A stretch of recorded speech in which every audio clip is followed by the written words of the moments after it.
एक गांव में एक किसान रहता था जिसका नाम मोहन था, जो हमेशा मस्त रहता था। उसके चेहरे पर कभी भी किसी बात की उदासी नहीं आती थी, कभी भी वह चिंतित नहीं दिखता था। एक बार गांव में भयंकर तूफान आया।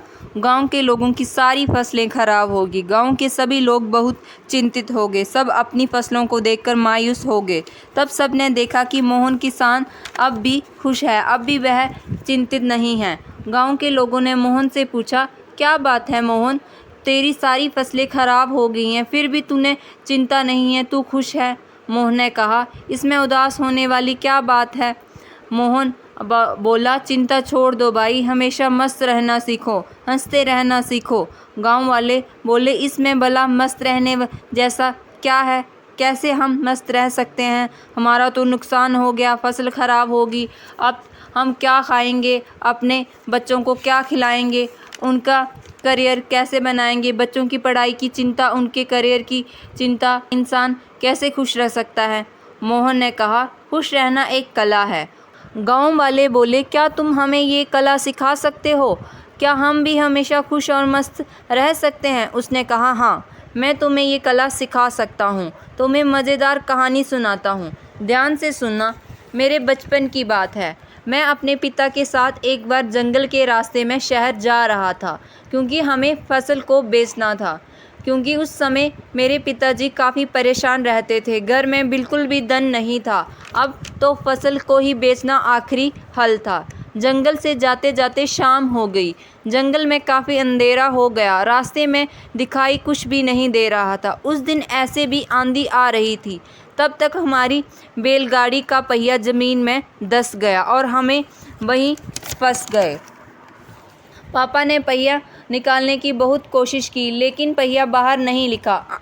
अंत में हम थक गए। पापा ने हार मान ली। हमें कोई रास्ता नहीं दिखा।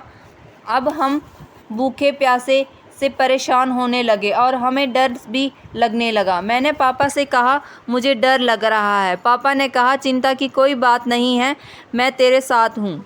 लेकिन उनके कहने से मुझे कोई असर नहीं हुआ और मैं डरने लगा, क्योंकि जंगल से बहुत आवाज़ें आ रही थी और वह जंगल भी वीरान था। पापा ने कहा, डरते नहीं हैं। काफ़ी प्रयास करने के बाद हमने फैसला किया कि आज रात हम यहीं बिताएंगे। सुबह जैसे होती है फिर हम बैलगाड़ी को निकालने की कोशिश करेंगे, फिर देखते हैं क्या कैसे करना है। लेकिन बात सुबह की नहीं थी। बात ये थी कि आखिर अब रात को खाएंगे क्या, क्योंकि हमारे पास जितना भी भोजन था हमने रास्ते में ख़त्म कर दिया था। हम दोनों बैठकर कुछ सोच ही रहे थे, तभी एक कुटिया दिखाई दी जिसमें एक रोशनी आ रही थी। पापा ने बोला, तुम यहीं पर रुको, मैं देखता हूँ, शायद कोई मदद मिल जाए। पापा फिर चले गए और मैं वहीं बैठा रहा, डर के मारे रोने लगा। काफ़ी देर बाद पापा एक महात्मा के साथ आते हुए दिखे। वहाँ महात्मा दिव्य दिख रहे थे। फिर हम तीनों ने मिलकर बैलगाड़ी का पहिया निकाला। पापा ने उस महात्मा का धन्यवाद किया और हम लोग आगे चल पड़े। महात्मा ने हमें कुछ खाने को भी दिया। तभी मैंने पापा के साथ चल दिया।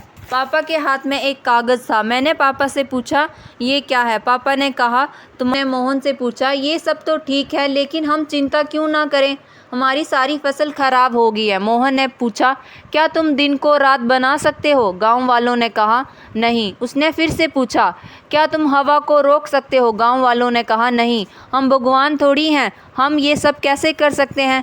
तभी मोहन ने बोला, जब तुम कुछ कर ही नहीं सकते तो तुम किस बात की चिंता कर रहे हो। सभी किसान सोच में पड़ गए।